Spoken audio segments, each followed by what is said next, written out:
देखिए ट्रम्प के बारे में कि ट्रम्प क्या करेंगे ये तो शायद ट्रम्प खुद भी नहीं बता पाएंगे आपको। अगर आप ट्रम्प से भी पूछें तो उनको भी नहीं मालूम कि वो कुछ देर के बाद क्या डिसीजन लेने वाले हैं, क्या फैसला करने वाले हैं।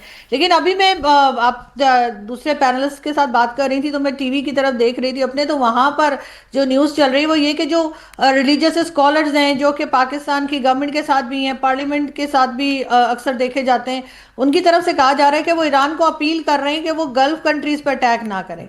मतलब ईरान ने हमारी सुननी है क्या? लेकिन बहरहाल हम अपनी तरफ से ये इस किस्म की बातें भी हमारे यहाँ चल रही हैं कि वो बताया जा रहा है टीवी पे मुसलसल के जी पाकिस्तान अब ये रिक्वेस्ट कर रहा है कि गल्फ कंट्रीज पर ईरान अटैक ना करे। तो बीच में वो जो मीटिंग हो रही थी, वो जो एक एक घंटे फोन पे बात हो रही थी या रात भर बात हो रही थी, वो बात कहीं मुझे लग रहा है गायब हो गई है। और अब ये जो है वो मिन्नतें करने के ऊपर आ गए हैं कि ईरान को, ताकि गल्फ कंट्रीज जाहिर है कि अगर उन पर अटैक हुआ तो उनका नुकसान हमें भी होगा, चाहे वो सऊदी अरेबिया हो चाहे कुवैत कतर हो।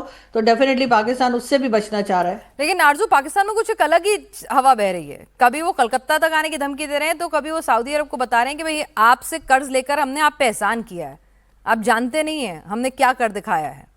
मतलब पाकिस्तानी कुछ अलग ही फ्लो में चल रहे हैं आजकल, क्या हो गया? नहीं देखें, आप लोगों ने भी तो हमें बिजी कर रखा है ना। एक तो पहले ही ईरान और इजराइल यूएस की वॉर चल रही है, ऊपर से राजनाथ सिंह साहब उठ के कुछ भी कह देते हैं, कभी कह देते हैं तोड़ देंगे, कभी कहते हैं कि फिर से जो है ऑपरेशन सिंदूर 2 हो जाएगा। तो मेरा ख्याल है आप लोग भी थोड़ा सा स्टेटमेंट अभी रख लें, बाद में काम आएंगे।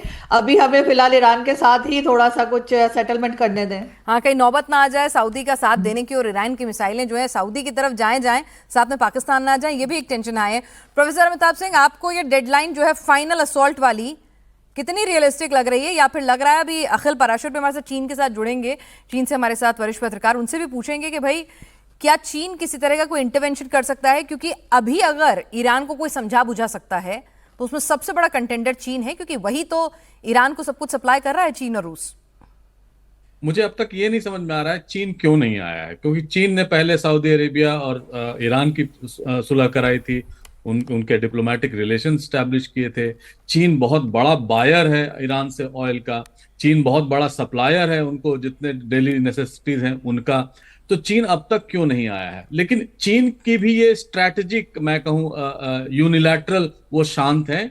वो इसलिए कि को जानते हैं कि यहाँ पे अभी तबाही बर्बादी होने वाली है, और वो उस बीच नहीं आना चाहते हैं। कहीं ना कहीं वो पार्टी ना बन जाए उसके। कई बार ये होता है मीडिएशन में भी, आपने देखा है कतर पर बॉम्बिंग कर दिया इसराइल ने, जबकि कतर मीडिएट कर रहा था। ओमान पर बॉम्बिंग कर भी शुरुआत में ईरान ने, कहीं वैसा कुछ ईरान चीन के साथ ना हो जाए। लेकिन चीन का, हालांकि बॉम्बिंग तो नहीं कर सकता, लेकिन चीन को कहीं पार्टी ना बन जाए, इसकी भी डर है। बिल्कुल। लेकिन और यहाँ पर चीन अगर ये भी कोई जानता है ना सर कि अमेरिका का अगर एक वेस्टेड इंटरेस्ट ये भी था, अगर एक ऑब्जेक्टिव ये भी था कि चीन की जो पूरी एनर्जी लाइन है उसको चोक करना हॉर्मुज के रास्ते, सिर्फ ईरान को काबू में लाना या वहां पे रिजीम चेंज करना है, स्टेट ऑफ हॉर्मुज पर कब्जा करना, इतना भर इच्छा नहीं थी अमेरिका की। चीन को भी वो उसकी उभरती अर्थव्यवस्था को भी टारगेट करना चाहता था। मेजर जनरल भाटिया, अब जरा आपसे समझेंगे कि यहां पर जो अमेरिका है, अगर वाकई में वो अपनी पर आ जाता है, क्योंकि आप मिलिट्री माइट अमेरिका की जानते समझते हैं बतौर डिफेंस एक्सपर्ट, कितना वक्त लगेगा अमेरिका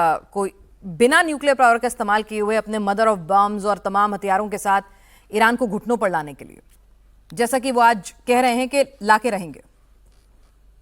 तो ईरान घुटनों पर एयर पावर से नहीं आ सकता। उसके लिए आपको बूट्स ऑन ग्राउंड उतारने पड़ेंगे, और बूट्स ऑन ग्राउंड भी एक साइजेबल नंबर से उतारने पड़ेंगे। 5,000 10,000 बूट्स ऑन ग्राउंड उतारने से नहीं होगा। मतलब तो सर, हर आपको रोक आइलैंड रही को हूं, जैसे कि एक आम आदमी की तरफ से समझे कि आज ट्रंप लेके ऐसा नहीं है कि तमाम पावर प्लांट पर बॉम्बिंग कर दें तो ईरान खत्म हो जाएगा, तमाम उनके एनर्जी रिसोर्स को बंद कर दें, ये भी ना देखें कि वहां सिविलियन ह्यूमन चेन बना के खड़े हैं, तमाम वॉर एथिक्स को साइडलाइन कर दें, अपने जो बिग बम्स हैं उनको लेकर आए और ईरान पर वो बॉम्बार्डमेंट करें, ईरान को खत्म कर दें। ऐसा नहीं हो सकता, आप ये कह रहे हैं? बिल्कुल नहीं हो सकता। ऐसा छोटी कंट्री के साथ भी नहीं हो सकता। ये ऐसा क्यूबा के साथ भी करना बहुत मुश्किल है। ये क्योंकि जो लीडरशिप जो वेनेजुएला में हुआ, वो एक बड़ा देश है जरूर, लेकिन वो कैपिचुलेट कर गया, और उसकी जो दूसरी सेकंड स्ट्रांग लीडरशिप थी या वाइस प्रेसिडेंट थे, उन्होंने संधि कर ली यूएस के साथ। तो इस तरह का यहाँ पर नहीं हो रहा है। इसीलिए वो रिजीम चेंज करना चाह रहे थे कि एक ऐसा फ्रेंडली या कोई पिलिएबल वहां पर रिजीम आ जाए जो हमारी बात माने। तो ऐसा तो कोई दिख नहीं रहा।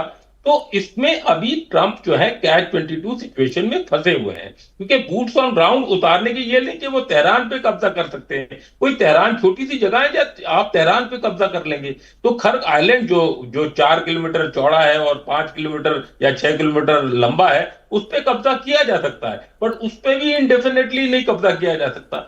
इफ्शान या किसी जगह अगर ने यूरेनियम लेना है तो जिस तरह के अपने उन्होंने पायलट्स निकाले थे, उस तरह का इन एंड आउट वाला ऑपरेशन हो सकता है बूट्स ऑन ग्राउंड से। तो इसमें निर्णायक लड़ाई बहुत लंबी चलेगी, ये होनी ही नहीं चाहिए। अगर आप उस तरफ जाते हैं जहां बूट्स ऑन ग्राउंड, फिर तो इसका अंत नजर नहीं आएगा। ये यूक्रेन रशिया वॉर से भी लंबा जाएगा, ठीक है। क्योंकि इसमें चाइना की बैकिंग है, रशिया की बैकिंग है। इसका इलाज यही है कि जितना शॉर्ट, जितना स्विफ्ट हो जाए, उतना दोनों पार्टीज को जल्दी समझना पड़ेगा।